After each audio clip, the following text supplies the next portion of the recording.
Welcome back. I'm Austin Westfall. Well, the Israeli military said it struck Hezbollah's headquarters in Beirut on Friday in a series of massive explosions that targeted the group's leader, Hassan Nasrallah. It also leveled multiple high-rise apartment buildings. The strikes have been continuing tonight. We've been watching all evening as explosions have been rocking the suburbs of Beirut. Fires have been lighting up this live feed overlooking the city.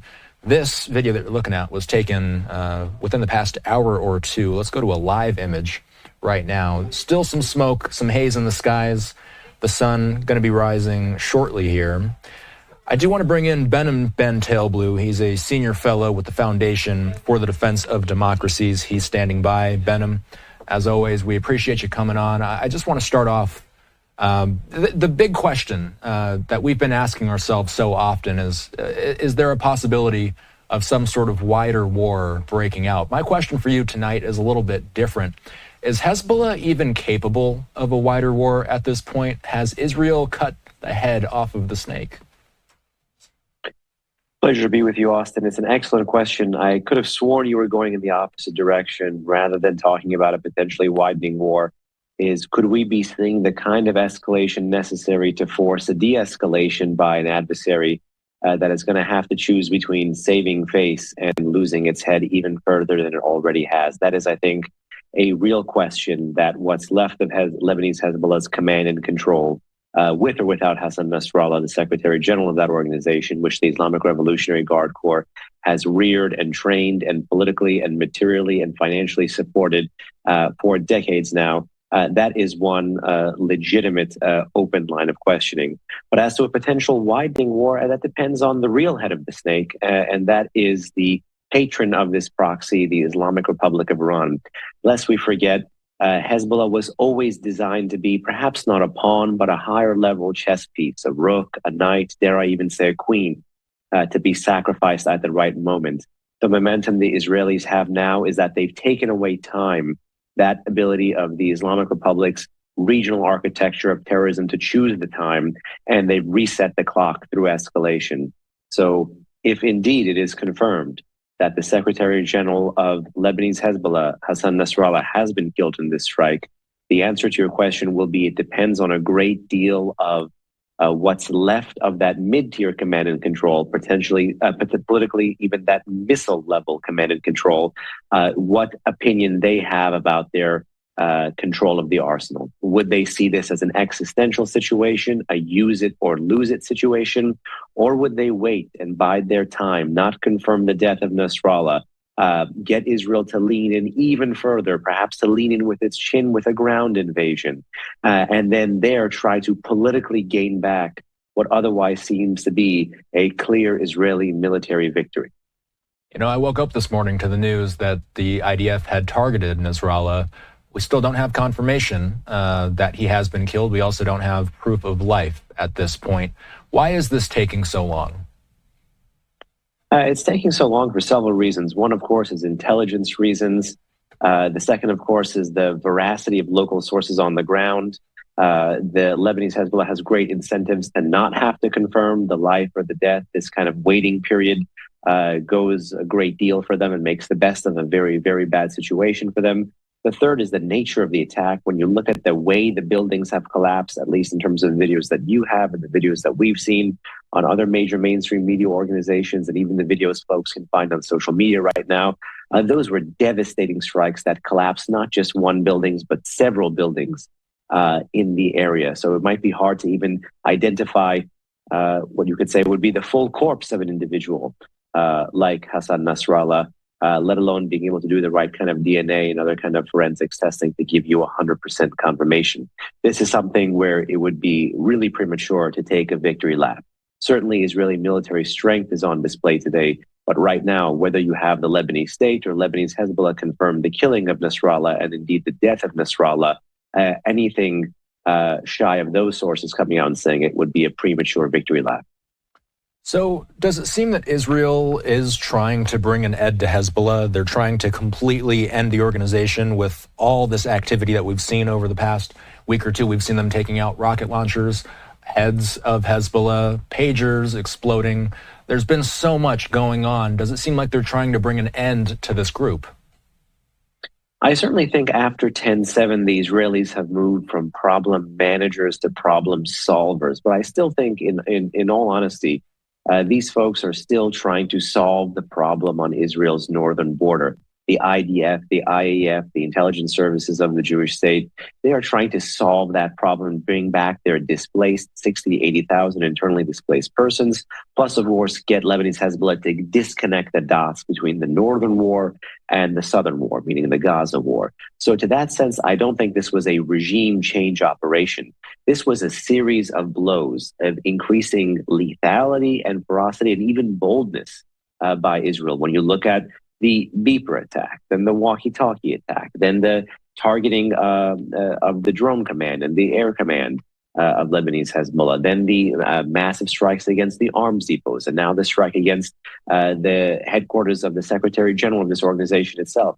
I don't think this is still a regime change operation. I think this is still a escalatory ladder the Israelis have been willing to climb to break out of the tit-for-tat that Lebanese Hezbollah has forced on them by connecting the northern front and the southern front starting on October 8th, while the Jewish state was still counting bodies and trying to figure out how many were killed the day before on 10/7. And in so doing, this is, in my view, Israel trying to put Hezbollah to the choice. Will you turn off the fire? Will you allow our citizens to return back to their homes peacefully and unmolested? And if not, are you willing to pay the costs of you staying in the fight that is not even yours? Hezbollah and Hamas are proxies of Iran. How has Iran been responding to all the activity in the past week or two? You know, even if we narrow down just on the developments today, the Islamic Republic reportedly has convened a high-level meeting based on multiple sources now of its Supreme National Security Council. This is still a critical decision-making body, even though national security decision-making is not particularly deemed to be consensual in an Islamist authoritarian state like the Islamic Republic of Iran. But nonetheless, this is perhaps one of the greatest tells that Israel did land a major blow, whether they struck the headquarters of Nasrallah when he was not there, or whether they damaged him, or whether they actually physically were able to detect him, find him, and kill him. This is really the greatest tell in my view. You likely have a parade of high-level Iranian political and security officials talking about Israel crossing a whole host of red lines here. You don't have the kind of clear, direct promise of revenge that existed after the killing of Qasem Soleimani, Iran's former chief terrorist, or even the promise of revenge and quote-unquote bloodlust that Iranian officials led with about 2 months ago now, when they promised a direct response to the killing of Ismail Haniyeh in Tehran, the Hamas political chief. Yet, indeed, even in that situation, they did not respond. I still believe, and perhaps some folks will believe I am wrong, that Tehran still believes things are largely politically going its way. And they'll likely believe that even more if Nasrallah is proven to be alive, not dead, as they get closer to the 10/7 anniversary. And for purposes of regime survival, this regime had entered the fight indirectly, starting on October 8th with its proxies, the 17th with the Shia militias in Iraq, and the 19th with the Houthis last year to find a way to bail out Hamas. And now it's finding all of these different fronts, particularly the front in the north where Lebanese Hezbollah is, to slowly be turning into a Vietnam. So the Islamic Republic is going to be increasingly put to the choice, if I had to guess, if Hezbollah continues to fire.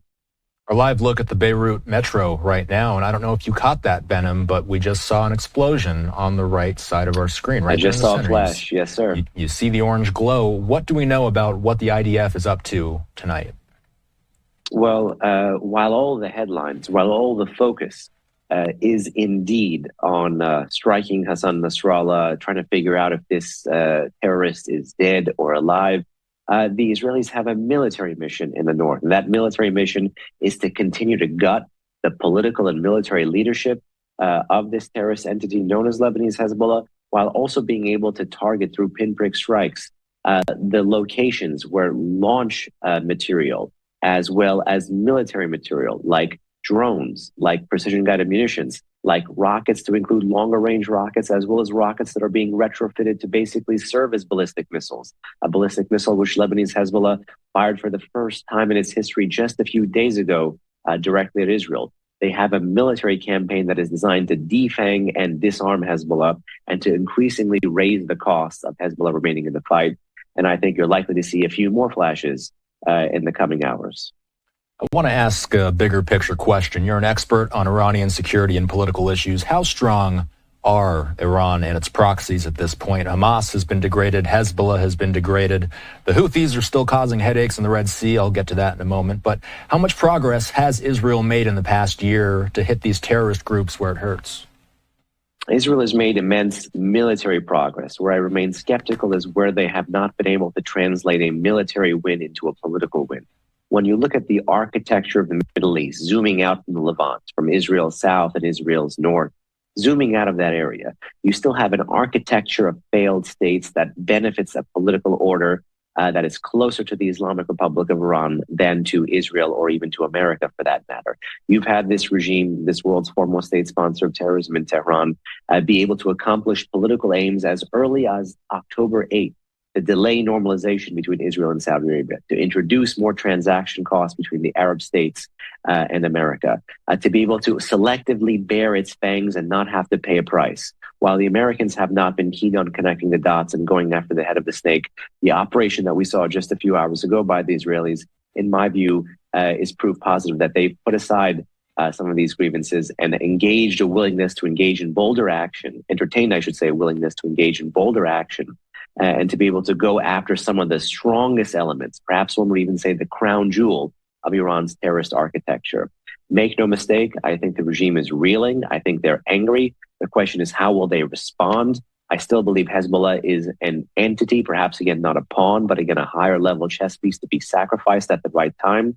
But the real reason I would be concerned right now is the regime's long-range strike capabilities. They can always threaten a wider war. The threat of a wider war will always force America to enter the region on the side of de-escalation rather than deterrence. You've seen that for the past few months now with the political pressure the Biden administration has put on the war cabinet in Israel. And perhaps the real X factor, the real long-term thing no one is thinking about here is what is the effect of this operation, and in particular the success of this operation, and to turn your own question about the shortcomings of some of Iran's proxy network into an answer. What is the effect of all of this on the other big thing we fear from Tehran? And that's its quest for the ultimate weapon, a potential nuclear weapon. And I actually think the more successful the Israelis are in the short to medium term in the asymmetric space and in the conventional space, the more the regime will see the urgency of going for this nuclear deterrent, particularly when you marry that up with Axios reporting from June and July about potential computer modeling and metallurgy work, as well as what Senator Graham has said here in the U.S. about ODNI reporting about Iran's potential nuclear sprint that we could be facing soon. I got to ask you about the Houthis. They've been making headlines lately. The U.S. Navy intercepted in the Red Sea, and I think we have a tweet here. So the U.S. Navy intercepted a barrage of Houthi missiles and drones launched at 3 of its warships in the Red Sea on Thursday, U.S. defense officials said. The attack was one of the largest yet, Behnam, on U.S. warships in the Middle East, according to one official speaking to CNN. Are the Houthis acting up because of everything going on in Lebanon? This is really set it and forget it. One of the benefits of the Islamic Republic's axis of resistance terror network, what the Islamic Republic in its own political parlance calls mehbar al-muqawamat, that's axis of resistance, is that it's sui generis. The Islamic Republic gives a long leash to many of these groups, and based on their political impact and military capabilities, will flow more forms of material support. So anti-ship cruise missiles, anti-ship ballistic missiles, one-way attack drones, undersea drones. These are all things the Islamic Republic has furnished the Houthis with in the past few years, so that they can, at a time of their own choosing, selectively marry these capabilities and target not just U.S. vessels in the region, but commercial vessels in the region. And in that sense, serve as the long arm of Iranian long-range strike capabilities, and also threaten to widen the war in a different geography and to put America and Israel to the choice to being able to meet their military aims in the region versus achieve their political objectives in the region.